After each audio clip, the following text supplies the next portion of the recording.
Hay, nakakapagod ang araw ngayon. At parang gusto kong kumain ng inihaw na manok sa Mang Inasal. Itong inihaw na manok dito sa Mang Inasal ay isa ito ding nagpapasaya sa akin kapag ako'y nalulungkot at napapagod na sa buhay. At bumili na rin ako ng empanada kasi never ko pa itong natikman. Titikman natin kung talaga bang masarap ang empanada nila dito sa Mang Inasal. At syempre, humingi na rin tayo ng sabaw kasi isa itong nagpapalakas sa aking buhay. At nung nakita ko nga itong inihaw na manok ay sobrang saya ko. At dahil ko pa ang nanalo sa loto. Tignan nyo itong inihaw na manok kasing laki na rin ata ng aking mukha. At dahil sa sobrang excited ako, nakalimutan kong mag-intro. Kaya mag-intro muna tayo. Hi mga kalotis! Alam nyo ba kung nasaan ako ngayon? At kung hindi pa, wag nyo nang alamin. Charot. So ano pang hinihintay nyo? Kumain na tayo at unang subo para sa ating lahat. Wala na talaga akong ibang masabi dito sa inihaw ng manok ng Mang Inasal. Napakalasa talaga yung inihaw ng manok nila dito.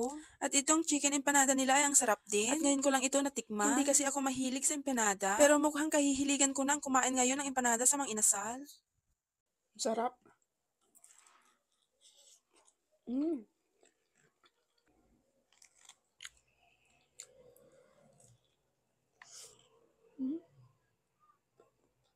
Yun lang. Happy time everyone.